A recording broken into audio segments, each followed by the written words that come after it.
ತರಕಾರಿಗಳು ಕಿರು ಆಹಾರ ಸಂಸ್ಕರಣಾ ಉದ್ಯಮಿಗಳ ನಿಯಮಬದ್ಧಗೊಳಿಸುವಿಕೆ ಯೋಜನೆಯಡಿ ಪಿಎಂಎಫ್ಎಂಇ ಯೋಜನೆಯ ಅರ್ಹ ಫಲಾನುಭವಿಗಳಿಗೆ 3 ದಿನಗಳ ತರಬೇತಿ ಕಾರ್ಯಕ್ರಮಕ್ಕೆ ಜಂಟಿ ಕೃಷಿ ಉಪನಿರ್ದೇಶಕ ನಾಹಿಂ ಹುಸೇನ್ ಕಾರ್ಯಕ್ರಮದಲ್ಲಿ ಭಾಗಿ.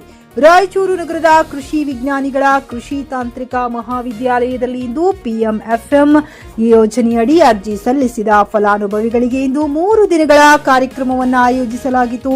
ಈ ಕಾರ್ಯಕ್ರಮದಲ್ಲಿ ರಾಯಚೂರು ಜಿಲ್ಲಾ ಜಂಟಿ ಕೃಷಿ ಉಪನಿರ್ದೇಶಕ ನಾಹಿಂ ಹುಸೇನ್ ಸಾಹೇಬ್ರು ಈ ಯೋಜನೆಯನ್ನ ಸದುಪಯೋಗ ಮಾಡಿಕೊಳ್ಳಬೇಕೆಂದು ಫಲಾನುಭವಿಗಳಿಗೆ ಸವಿಸ್ತಾರವಾಗಿ ವಿವರಿಸಿ ತಿಳಿಸಿದರು. ತಾವೆಲ್ಲರೂ 3 ದಿನಗಳ ತರಬೇತಿಯನ್ನ ಸದುಪಯೋಗ ಪಡಿಸಿಕೊಂಡು ಉದ್ಯಮಿಗಳು ತಾವು ಉದ್ಯಮವನ್ನ ಮಾಡಿಕೊಂಡು ಇದರ ಸದುಪಯೋಗ ಪಡೆದುಕೊಳ್ಳಬೇಕೆಂದು ಫಲಾನುಭವಿಗಳಿಗೆ ಮಾಹಿತಿ ನೀಡಿದರು. ಈ ಸಂದರ್ಭದಲ್ಲಿ ಜಂಟಿ ಉಪ ಕೃಷಿ ನಿರ್ದೇಶಕರು ನಾಹಿಂ ಹುಸೇನ್, ಸಹಾಯಕ ಕೃಷಿ ನಿರ್ದೇಶಕರು ಮಲ್ಲಿಕಾರ್ಜುನ್, ಅಧಿಕಾರಿಗಳು ಡಿಆರ್ಪಿ ರಮೇಶ್ ರೆಡ್ಡಿ, ಡಿಆರ್ಪಿ ಅಸಾದುಲ್ಲಾ ಫಲಾನುಭವಿಗಳು ಉಪಸ್ಥಿತರಿದ್ದರು. Garaladinni Veeranagouda, JK news Kannada, Raichur. Flat ಖರೀದಿಸುವ ಪ್ಲಾನ್ ಇದ್ದೀರಾ?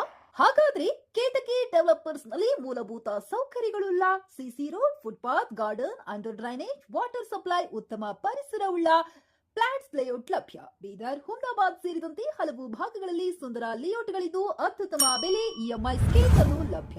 ಹಾಗಿದ್ರೆ ತಡೆಯಾಕೆ? ಹಿಂದೆ ಸಂಪರ್ಕಿಸಿ 7676474747 ಎಂಡಿ ಸಂಗಮೇಶ್ ಚಿದ್ರಿ, ಹುಮ್ನಾಬಾದ್. ಗ್ರಾಹಕರ ಸ್ಯಾಟಿಸ್ಫ್ಯಾಕ್ಷನ್ ನಲ್ಲಿ ನಂಬರ್ 1 ತೃಪ್ತಿಕರ ದೈಹಿಕವಾದ ಹುಮ್ನಾಬಾದ್ನ ಎಸ್ವಿ ಟಿವಿಎಸ್ ಶೋರೂಮ್ ನಿಮಗಾಗಿ ತರುತ್ತಿದೆ ಹೊಸ ಮಾಡೆಲ್ಗಳ ಹೊಸ ಬೈಕ್ಗಳು. ಇಲ್ಲಿ ಟಿವಿಎಸ್ ನ ಸ್ಪೇರ್ ಪಾರ್ಟ್ಸ್ ಹಾಗೂ ಸರ್ವಿಸ್ ಕೂಡ ಲಭ್ಯ. ಹಾಗಿದ್ರೆ ತಡೆಯಾಕೆ? ಹಿಂದೆ ಭೇಟಿ ನೀಡಿ. ನಾಗಲಕ್ಷ್ಮಿ ಧಾಬಾ ಹತ್ತಿರ, ಗುಲ್ಬರ್ಗಾ ರೋಡ್, ಹುಮ್ನಾಬಾದ್. ಹೆಚ್ಚಿನ ಮಾಹಿತಿಗಾಗಿ ಸಂಪರ್ಕಿಸಿ 8494951009.